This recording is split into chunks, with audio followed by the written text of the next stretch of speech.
സംസ്ഥാന വികസന ചരിത്രത്തിലെ സവിശേഷമായ ഒരു അധ്യായമാണ് വിഴിഞ്ഞം അന്താരാഷ്ട്ര തുറമുഖം യാഥാർത്ഥ്യമായതോടെ തുറക്കപ്പെടുന്നത്. വൻകിട ചരക്ക് കപ്പലുകൾക്ക് ബർത്ത് ചെയ്യാൻ സാധിക്കുന്ന ലോകത്തിലെ വൻകിട തുറമുഖങ്ങളിലൊന്നായി വിഴിഞ്ഞം ഉയരുന്നത് നാടിന് അഭിമാനമാണ്. 2, 3, 4 ഘട്ടങ്ങൾ പൂർത്തിയാക്കി എല്ലാവിധത്തിലും സുസജ്ജവും സമ്പൂർണമായ വിശാലമായ തുറമുഖമായി ഇത് 2045 മാറണമെന്ന നിലയ്ക്കാണ് പദ്ധതി വിഭാവനം ചെയ്തിരിക്കുന്നത്.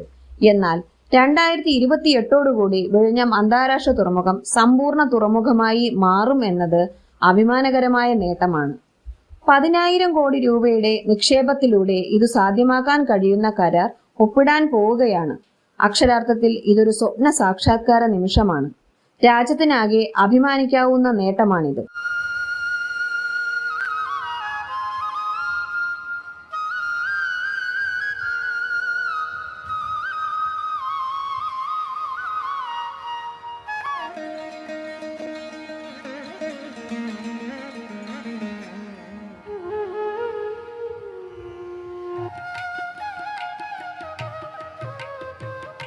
നമ്മുടെ കേരളത്തിന് അതും നേടാനായിരിക്കുന്നു.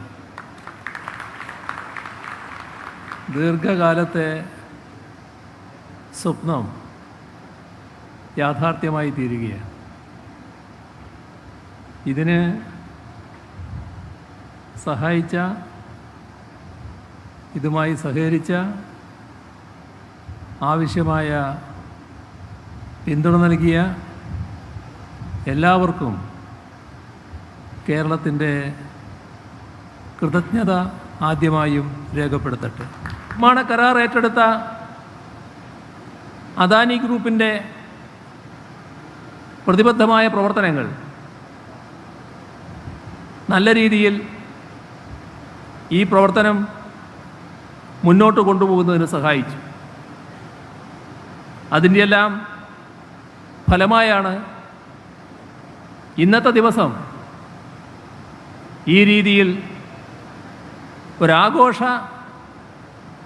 ദിനമാക്കി മാറ്റാൻ നമുക്ക് കഴിയുന്നത്. എല്ലാവർക്കും അറിയാം പലവിധ തടസ്സങ്ങളുണ്ടായിരുന്നു എന്നുള്ളത്.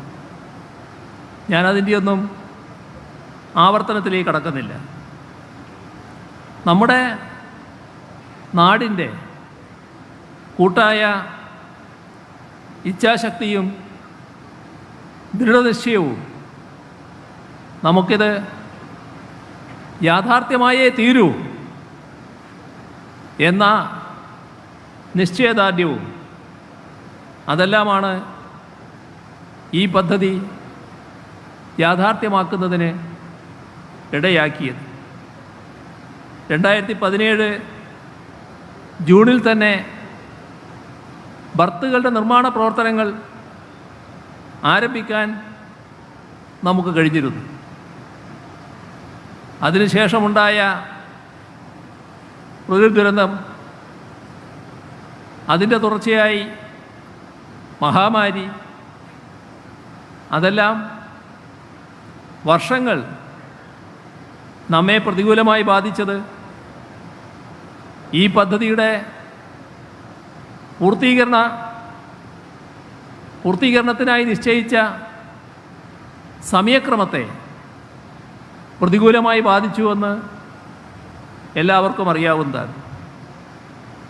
എന്നാൽ അതെല്ലാം മറികടന്നുകൊണ്ട് നാം ഒറ്റക്കെട്ടായി ശ്രമിച്ചതിൻ്റെ ഫലമായി ഈ ദിനത്തിലേക്ക് എത്താൻ നമുക്ക് സാധിച്ചു. നമ്മുടെ രാഷ്ട്രത്തിൻ്റെ തന്നെ അന്താരാഷ്ട്ര പ്രാധാന്യം ഈ തുറമുഖം ഉയർന്നു വരുമ്പോൾ ഒന്നുകൂടി വർദ്ധിക്കുന്നു എന്നതാണ് നാം കാണേണ്ടത്. ആദ്യത്തെ കണ്ടെയ്നർ കപ്പലിന് വരവേൽപ്പരുളിക്കൊണ്ടുള്ള ഈ പൊതു സമ്മേളനം ഉദ്ഘാടനം ചെയ്ത് ഇപ്പോൾ നമ്മളോട് സംസാരിച്ച നമ്മുടെ ബഹുമാന്യനായ മുഖ്യമന്ത്രി ശ്രീ പിണറായി വിജയന് ശ്രീ കരൺ അദാനി ഗ്രൂപ്പിൻ്റെ പേരിലുള്ള ഒരു സ്നേഹോപഹാരം അർപ്പിക്കുകയാണ്. Deep cultural and artistic heritage has always enthralled me and compelled me to visit Kerala again and again. At the very outset, I would like to congratulate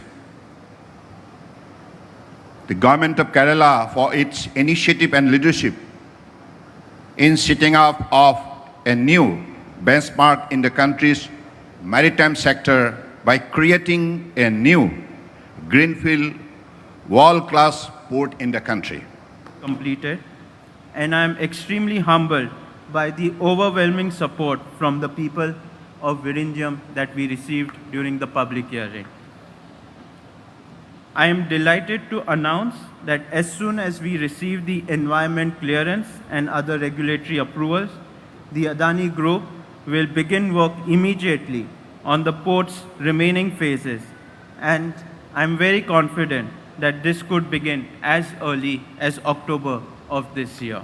സമൂഹത്തിന് 3 ഘട്ടം കൂടി പൂർത്തീകരിക്കാനുണ്ട്. വലിയ ഒരു തുക, ഇപ്പോൾ ചെലവഴിച്ചതിനേക്കാളും അധികം തുക ചെലവഴിക്കേണ്ടി വരും.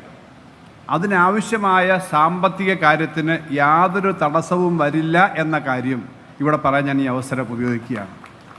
ഇപ്പോൾ തന്നെ 2300 കോടി രൂപ എന്ന് പറഞ്ഞാൽ അതൊരു അത്രയും തുക സംസ്ഥാന സർക്കാരിൻ്റെ ഗ്യാരണ്ടിയിൽ എടുക്കാൻ നേരത്തെ പറഞ്ഞ വിഴിഞ്ഞം വിസിൽ കമ്പനി തന്നെ തീരുമാനിച്ചിട്ടുണ്ട്. അതുകൊണ്ട് ഈ ഘട്ടങ്ങളുടെ മിക്കവാറും എല്ലാം പൂർത്തീകരിക്കാൻ ഒരു തടസ്സവും വരില്ല. ഇതിന് മുൻപുള്ള ഓരോ ഗവൺമെൻറ്റുകളും ഈ വിഴിഞ്ഞം തുറമുഖം വരണമെന്ന കാര്യത്തിൽ ആത്മാർത്ഥമായ പരിശ്രമം നടത്തിയിട്ടുണ്ട്. അത് ആത്യന്തികമായി എത്തിച്ചിട്ടുള്ളത് ശ്രീ ഉമ്മൻചാണ്ടി സാറാണെന്നുള്ള കാര്യം ഞാൻ ഈ അവസരത്തിൽ അനുസ്മരിക്കുകയാണ്. അതിൻ്റെ പേരിൽ ഒരുപാട് പഴികൾ അദ്ദേഹം കേട്ടിട്ടുണ്ട്. അതിൻ്റെ പേരിൽ ജുഡീഷ്യൽ അന്വേഷണവും വിജിലൻസ് അന്വേഷണവും ഉൾപ്പെടെയുള്ള അന്വേഷണങ്ങളെല്ലാം അദ്ദേഹം നേരിട്ടിട്ടുണ്ട് എന്നുള്ളത് ഞാൻ ഓർക്കുകയാണ്. തീർച്ചയായും ഇന്ന് അദ്ദേഹം കൂടി ജീവിച്ചിരുന്നിരുന്നുവെങ്കിൽ ഏറ്റവും അധികം സന്തോഷിക്കുന്നതും അദ്ദേഹമായിരുന്നു. നമ്മളോടൊപ്പം അദ്ദേഹവും ഏറ്റവും അധികം സന്തോഷിക്കുമായിരുന്നു. എല്ലാവർക്കും ഇവിടെ എത്തിച്ചേർന്നതിനും ഇത്രയും മനോഹരമായ ഈ ചരിത്ര പ്രസക്തമായ വേദിയിലും സദസ്സിലും ആഹ്ലാദം പങ്കിട്ടതിനും ഹൃദയപൂർവ്വം 1000 നന്ദി, നമസ്കാരം.